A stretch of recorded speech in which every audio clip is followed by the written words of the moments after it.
Hello, my name is Brett Bendistis. Welcome to Bluebook Crash Course. This is a video lecture series aimed at making Bluebook citations easier, but not easy, to sort of go over a few different ways to give you some step-by-step processes to make Bluebooking citation a thing that is just like a step-by-step way to do something instead of shortcuts, instead of trying to get a computer to make you do it. I bring that up at that last point because I think citing statutes, which is going to be the focus of today's lecture, is the kind of thing where I think you can rely a little bit more on Lexis and Westlaw, but I'd like you to get used to the process that goes into citing them using the Blue Book. Now, as I say that normally, using the Blue Book over using the Lexis or the Westlaw citation is something that's going to make sense as we go through. And I'm slightly hypocritical because I do, in certain instances, use the Lexis citation over the state citation based on some very specific state rules.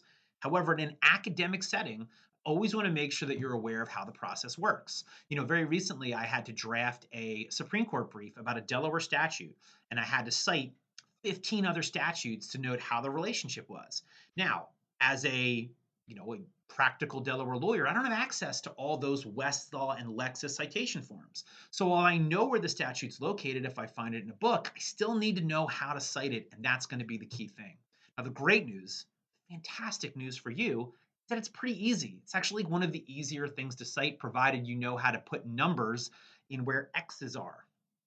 That's it. It's not too complicated. But again, it takes that little bit of effort that we've been talking through over the course of the time here. We have these lecture series. A few things I want to note first off.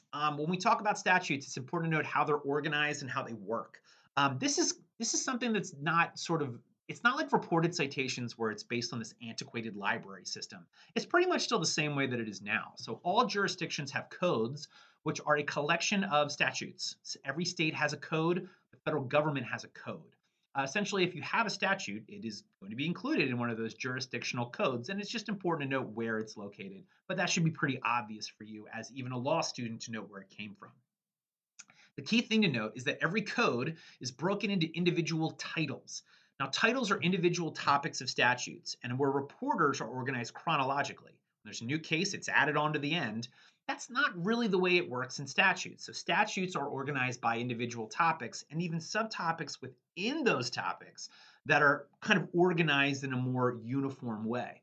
So if you need like a real estate statute, you go to the real estate title in the Delaware Code, if you're a Delaware lawyer such as myself, and then you find the laws from there.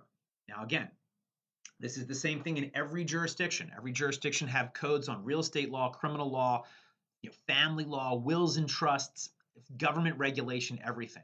So if you're looking for a law, it's important to note that you can look at it in the title, but it's also important to note for citation purposes that that title is of paramount importance. You have to include the title within there. The title number is usually what it's included. Again, I'll show you where to find it in a second. The last thing that you also want to note is that every individual statute is going to have a section number, a full section number. Again, it's going to be right in front of you. I'm going to show you a statute in 1 second. That section number is the most important thing. Often titles are broken into chapters and subchapters, parts and subparts. You don't need to know those. You don't need to add things that don't need to be in there. I would say that for the most part, what you need more than anything is the title and the section number. You should be okay. Now, for example, this is a Delaware statute on tenant obligations and rent, right? Now, up in the corner, you'll see 25 Del C section 5501. That is not the official Blue Book citation in this book. That is a jurisdictional statement, but it also notes the title and then the section number. You can also see down here, Delaware Code Annotated, Title 25, Part 3, Chapter 55. Right? So you see all these extra things that, again, you don't really need. What you need more than anything is the title, which is 25, section number, which is 5501. Now, you might ask me, Brett, so we're on really good terms at this point. Why can't I just use that number up here? Well, you can't use it because the Blue Book gives you something different. Now, I want you to take your Blue Book really quickly, and I want you to go to Table 1, which is the very beginning of your tables, which if you've been watching all of these lecture series, you should have them dog-eared. Right? And again, I would argue that if you are doing a very particular, I don't know, appellate brief on one jurisdiction, also dog-earing page 259, which is Delaware law, might also be pretty important. Or if you're writing a dissertation on like Delaware corporate law, I think it's also good there. Now, we've talked about these pages a little bit. We've talked about them from where the courts are. You see Supreme Court is abbreviated, Chancery Court, you see Superior Court. If you go down to statutory compilations, that's where I want to draw your attention to, right? It's right in the middle of the page. You see Delaware Code annotated. It's DEL code an TIT period X, comma, section X, and then the year. Okay, now, the key thing that we want to do, right, and this is all I need you to do here, is I want you to copy this information, and then where it says TITX, you're going to put the title number. It's 25. And in the section symbol where it's X, you're going to put the section number. I think it was like 5501, right? And then the year, in my opinion, if you're getting something off Lexis or Westlaw, use the current year because those are usually updated. And so your citation form is just going to be this.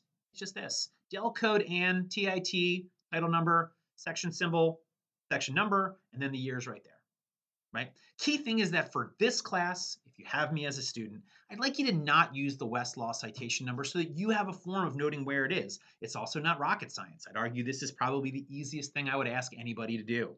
Now, you'll note a few different things that I want to note about what you see in the blue book and when you see up here. First things first.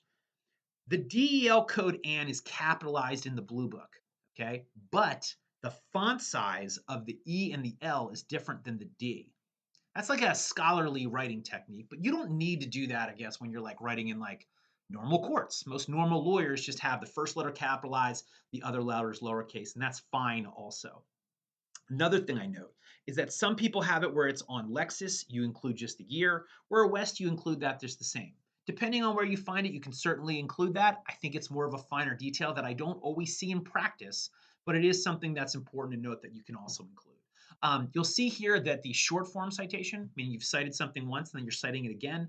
In my opinion, I think the best practical way to do that is just to omit the parentheses. Include the full statute once again. That way, anyone who's reading it knows exactly where it is. There are some short form abbreviations that can be used, but I think this is the smartest one. There's no confusion. Everyone knows exactly where it is. Finally, you also have id. Now, if you're using id with a different section number, you can use id section at the difference. But in general, I like to think of every statute as its own separate section. So for me, I would much rather include it like this rather than having it id section and all these other things. So again, just a few things to note to make that a little bit easier. Now, one thing I want to note, Del code and title X, section X is how Delaware does it.